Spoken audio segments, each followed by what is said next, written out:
वृंदावन पहुंच गए। अच्छा देखो, वृंदावन में घर तो है नहीं, तो गाड़ियों के नीचे सब सामान रख लिया, पेड़ों की छांव में बेचारे आराम कर रहे हैं। धीरे धीरे जंगल से लकड़ी काट काट करके झोंपड़ी बनानी प्रारंभ करी। पहले तो कच्चे ही घर बने, पर बाद में जब समय खूब हो गया तो सबने फिर सब व्यवस्थाएं वहां जुटा ली। वृंदावन में ठाकुर जी ने पहले तो कई राक्षसों को मारा, अघासुर बकासुर सबको वृंदावन में ही भगवान ने इनका उद्धार किया। और वृंदावन पहुंचते ही भगवान ने बछड़े चराने प्रारंभ किए। पहले तो बछड़े ही चराए, और उसके बाद में कार्तिक मास में शुक्ल पक्ष की अष्टमी के दिन, जिसको हम लोग गोपाष्टमी बोलते हैं, उस गोपाष्टमी के दिन से भगवान ने गैया चरानी प्रारंभ करी और जीवन पर्यंत भगवान फिर गौ सेवा करते रहे। अच्छा, गौ सेवा क्यों की? इसका कारण है क्योंकि भगवान जब राम अवतार लेकर के प्रकट हो रहे थे तो लोगों ने उनसे पूछा कि प्रभु आप राम अवतार लेकर के क्यों आ रहे हो, आपके आने के कारण क्या है? तो राम जी ने कहा हम 4 कारणों से आ रहे हैं। विप्रधेनु सुर संत हित लीन मनुज अवतार। क्यों? विप्रधेनु सुर संत हित। तो राम जी जब आए तो खूब ब्राह्मणों पर भी कृपा करी, संतों पर भी कृपा करी, देवताओं पर भी कृपा करी, लेकिन राम अवतार में भगवान ने गौ सेवा नहीं कर पाई।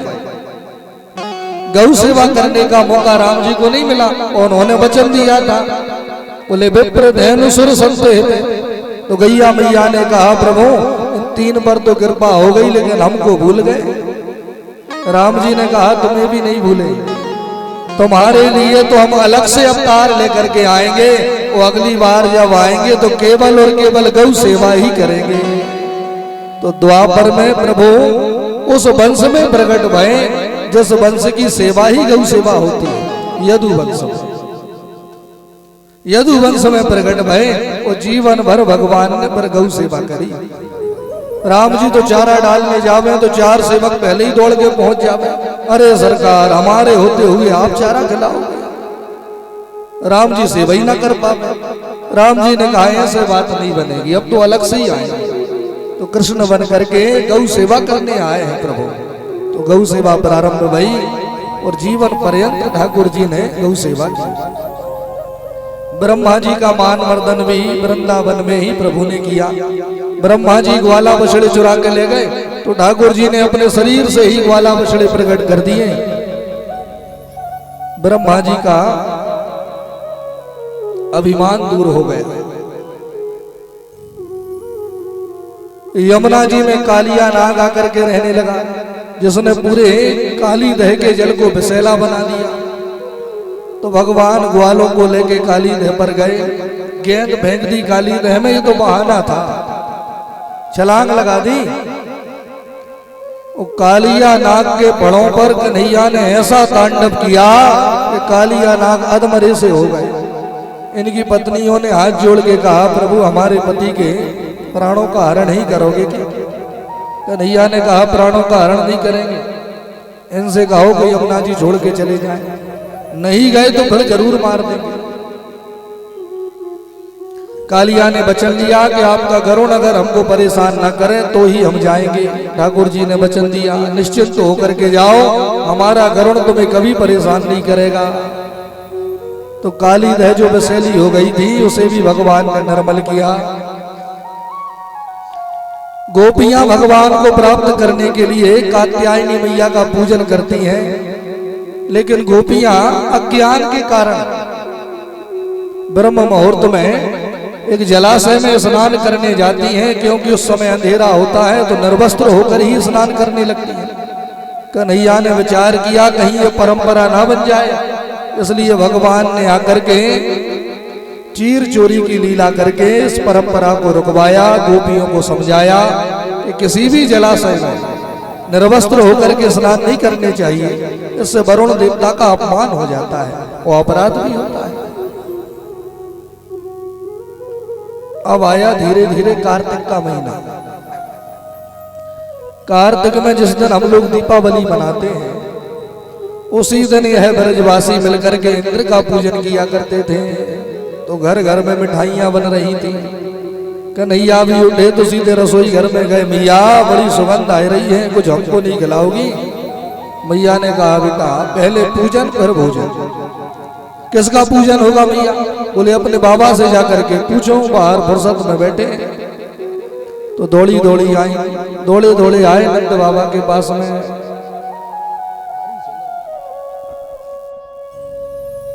बाबा बाबा आज हमारे घर किसका पूजन होता है? तो नंद बाबा ने कहा बेटा आज हम सबके सब ब्रजवासी मिलकर के इंद्र का पूजन किया करते हैं। क्यों? क्योंकि बेटा इंद्र ही हमारे भगवान हैं।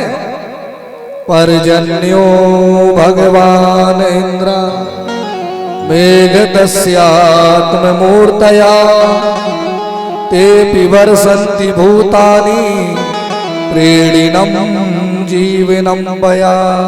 बेटा इंद्र के पूजन से इंद्र प्रसन्न होकर के बरसात करते हैं, जिससे जमीन हरी भरी हो जाती है, खूब चारा हो जाता है, गैया खूब चारा खाती हैं, खूब दूध देती हैं, तो हमारी जीविका चलती है। इसलिए इंद्र का पूजन होता है। अच्छा बाबा, मानो आधे गांव वालों ने इंद्र का पूजन किया और आधे गांव वालों ने नहीं किया, तो क्या इंद्र उन्हीं के खेतों में पानी बरसाएगा जिन्होंने पूजन किया है? उनके खेतों में बरसात नहीं होगी जिन्होंने पूजन नहीं किया। ब्रजवासी कहे कन्हैया है तो तू छोटा सा, लेकिन बातें बहुत टेढ़ी मेढ़ी करता है, तेरी बात हमारी समझ में नहीं आती, तू कहना क्या चाहता है? कन्हैया ने कहा बाबा इंद्र की कृपा से बरसात नहीं होती।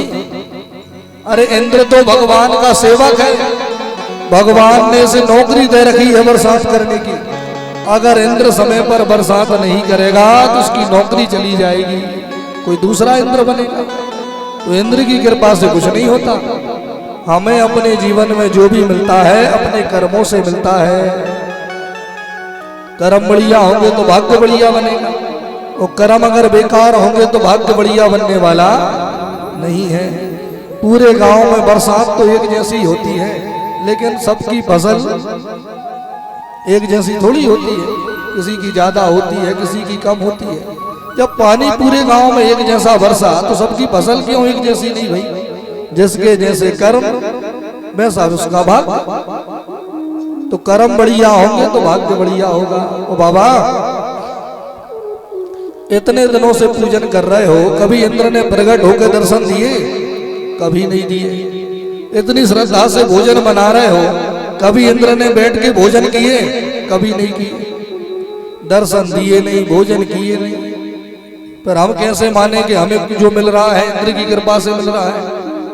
बाबा सच्ची कहे तो हमें सब कुछ दे रहे हैं गोवर्धन भगवान।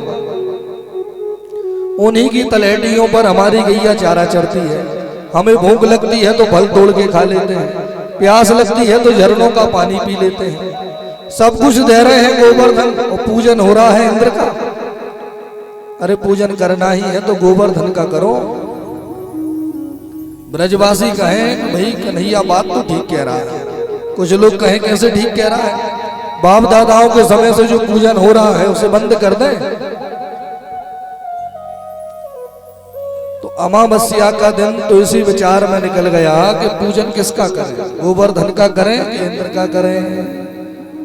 कार्तिक शुक्ल पक्ष प्रतिपदा को यह निर्णय हुआ कि हम गोवर्धन का ही पूजन करेंगे। लेकिन कन्हैया हमारी 2-3 शर्तें हैं।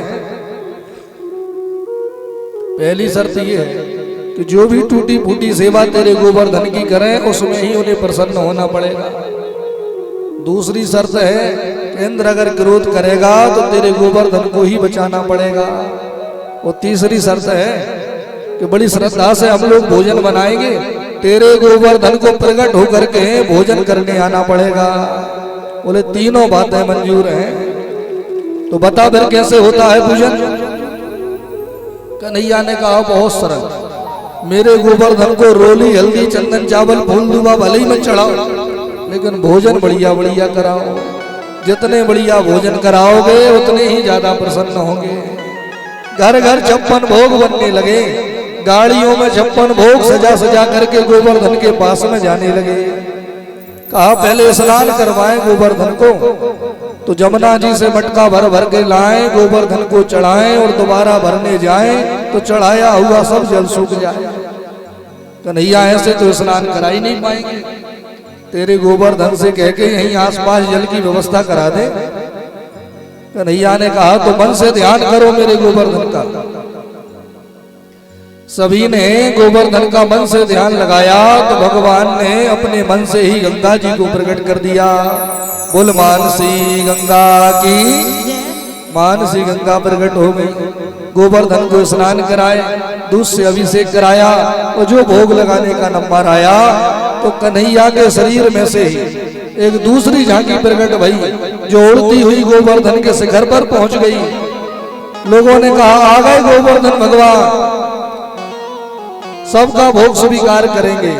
जैसे ही भोग लगाया थालियां उड़ने लगी, जो पकवान बने थे और जिन पात्रों में रखे थे वह सभी पात्र उड़ करके गोवर्धन के मुंह में जाकर के समाने लगे। तो ब्रजवासी खुशियां मनाने लगे। भैया इंद्र का पूजन करते करते बूढ़े हो गए, आज तक नहीं आया है। और देखो गोवर्धन तो कितने प्रसन्न होकर भोजन कर रहे हैं, कैसे आनंदित होकर भोजन कर रहे हैं। कन्हैया अगर तू कहे तो एक परिक्रमा और लगा ले। कन्हैया ने कहा तो सब झूम झूम करके परिक्रमा लगाओ। तो सबने भरे के परिक्रमा भी लगाई। तभी से यह पूजन और परिक्रमा का क्रम प्रारंभ हुआ जो आज तक चला आ रहा है। पहले एक साल में एक बार ही परिक्रमा होती थी, कार्तिक शुक्ल पक्ष प्रतिपदा। भीड़ बढ़ी तो पूर्णिमा को होने लगी, और भीड़ बढ़ी तो एकादशी से पूर्णिमा तक होने लगी। अब तो महाराज रोज ही हजारों लोग जाते हैं, 2400 घंटे परिक्रमा चल रही है। हजारों भक्त रोज जाकर के परिक्रमा लगा रहे हैं और गोवर्धन सबकी सुन रहे हैं। तो हमारे गांव में भी गोवर्धन आ रहे हैं। तो पहले तो हमारे सब यजमान बंधु पूजन करेंगे, 56 भोग का प्रसाद लगाएंगे, फिर सब माताएं बहनें परिक्रमा लगाएंगी और सब भक्त लोग भी परिक्रमा लगाने के लिए आएंगे। तो आइए बुलाएं अपने गांव